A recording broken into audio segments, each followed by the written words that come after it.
Assalamu alaikum. I'm Divya Sharma. My question is from Surah 2 Baqarah and verse 223. Can you please explain me these lines? Your women are your tilth to cultivate, so go to your tilth as you will, and send good deeds before you for your souls, and fear Allah. Know that you will one day meet Him. Can you please explain me this? बहन ने सवाल पूछा है सूरह बकरा की सूरह number 2 आयत नंबर 223, जिसमें बहन ने पूछा कि women are your tilth, treat them like your tilth. ये जो कुरान मजीद में कहा गया है कि औरतें आपकी खेती है, तो वैसा उनका सही तरीके से उनसे बर्ताव करो। ये आयत के बारे में आप देखेंगे 222 पढ़ेंगे, इसका पहले आयत पढ़ना इंपॉर्टेंट है। When they ask the concerning menstrual cycles, जब वो पूछते हैज़ के बारे में, तो अल्लाह ताला फरमाते कि हैज़ के हालत में आप उनके पास मत जाओ।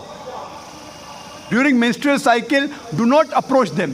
क्यों? क्योंकि हैज़ के हालत में जब खून बहता है, आज की मेडिकल साइंस कहती है कि चांसेस है जब आप उनके पास जाएंगे इस हालत में तो औरतों को तकलीफ़ होगी। उसके अलावा बीमारी फैलने के हाई चांसेस है खून के ज़रिए, इसीलिए उनके पास मत जाइए, वरना औरतें आपकी खेती है, आप जब चाहे जा सकते हैं, मतलब वो आपकी है, आपके लिए। और कुरान में आप पढ़ेंगे उसके पहले सूरह बकरा में सूरह नंबर 2 आयत नंबर 187 में कहा गया है, हुन्ना लिबासुल लकुम व अंतुम लिबासुल लहुन्ना। आप उनके लिबास है, वो आपकी लिबास है। मतलब आपकी बीवियां आपके लिबास है और आप अपनी बीवियों के लिबास है। लिबास का मतलब गारमेंट्स। मेन मकसद है लिबास का कवर करना, प्रोटेक्ट करना, छुपाना, ब्यूटीफाई करना, ये काम है मियाँ बीवी का। तो ये आयत में जो कहा गया है menstrual cycle don't approach them and they are your tilth, treat them as you can.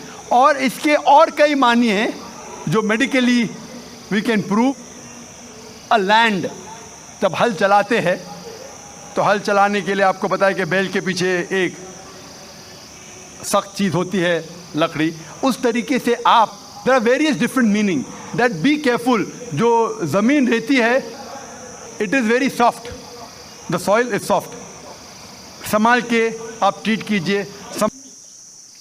तो माशाल्लाह आपके सामने अभी डॉक्टर साहब ने एक हिंदू जो लड़की थी उसका बहुत अच्छा जवाब दिया है, तो आपने समाप्त फरमाए। आइए, होप द आंसर कुछ। जाकिर साहब, मैंने आपका प्रोग्राम बहुत बार टीवी पे देखा था।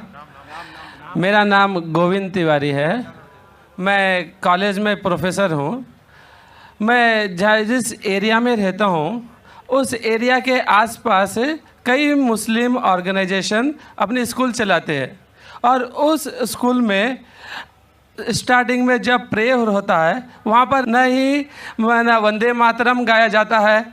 जब मैंने उनके प्रिंसिपल से पूछा कि आप ऐसा क्यों करते हो, आप वंदे मातरम क्यों नहीं गाते हो स्कूल में, तो कहते हैं वंदे मातरम में हिंदू है। और उनकी स्कूल में, कई स्कूलों में हिंदी भाषा ही नहीं है। उनके कहा ना देशभक्ति की कुछ भी पढ़ाने के लिए वे कतराते हैं। देशभक्ति के लिए आपके मजहब में किस तरह से डिफ़ाइन किया गया है, ये ज़रा मुझे बताएंगे। भाई साहब ने एक सवाल पूछा है कि वो कई बार मेरे प्रोग्राम सुनते हैं टेलीविज़न पे, और कहा है कि एक इलाका है जहाँ कई मुसलमान स्कूल है लेकिन वहाँ वंदे मातरम नहीं पढ़ाया जाता है, हिंदी नहीं पढ़ाया जाता है, क्या सही है? और आपके मज़हब में, इस्लाम में देशभक्ति के बारे में क्या कहा गया है? पहला सवाल कि मुस्लिम स्कूल में वंदे मातरम क्यों नहीं कहा जाता। हमें ये देखना चाहिए कि कोई भी गाना या कोई भी चीज़ आप कहते हैं उसकी मानी क्या है। आप जब वंदे मातरम पढ़ते हैं उसकी मानी है कि हम सिजदा करते हैं इस देश जो हमारी माता है, ऐसे कहा जाता है, और हम इसकी पूजा करते हैं। ये हमारे लिए शिर्क है, शिर्क है इस्लाम में, और गलत है हिंदुइज़्म में भी। हिंदुइज़्म में भी आपको इबादत सिर्फ करना चाहिए एक खुदा की, धरती की नहीं। तो हिंदुइज्म में भी गलत है, क्रिश्चियनिटी में भी गलत है, इस्लाम में ही गलत है।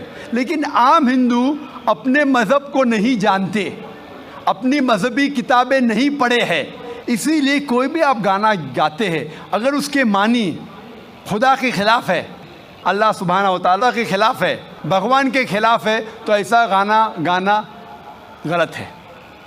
आपने मुझे शुरुआत में नमस्ते कहा। नमस्ते, नमस्ते के क्या मानी है भाई साहब, आप बोल सकते हैं? नहीं पता क्या मानी है? माइक्रोफोन ऑन कीजिए ज़रा भाई साहब का। नमस्ते मतलब मैं सर झुका के मैं आपको नमन करता हूँ। हाँ, सर झुका के आप मुझे नमन करता हूँ। नमन करता हूँ, सर झुका के। सर झुका के मुझे नमन करना शिर्क है, हराम है, प्रोहिबिटेड है। आप मेरे सामने भी सर नहीं झुका सकते, चाहे आप मुझसे मोहब्बत करते हैं, चाहे आप मेरी इज्जत करते हैं, फिर भी आप मेरे सामने सर नहीं झुका सकते। सर झुकाना चाहिए तो सिर्फ खुदा के सामने, अल्लाह के सामने, और मैं खुदा नहीं हूँ। आप जानते हैं, आप मेरी इज्जत कर सकते हैं, मेरी बात जो मैं कहता हूँ उसके ऊपर अमल कर सकते हैं, लेकिन आप मेरे सामने सर नहीं झुका सकते। इसीलिए मैं जवाब में आपको कहूँगा अस्सलामु अलैकुम, आप पे सलामती हो, आप पे सलामती हो। आप समझे ना? मैं आपके सामने झुक नहीं सकता हूँ। ये सिर झुकेगा तो सिर्फ अल्लाह के सामने, सिर्फ खुदा के सामने।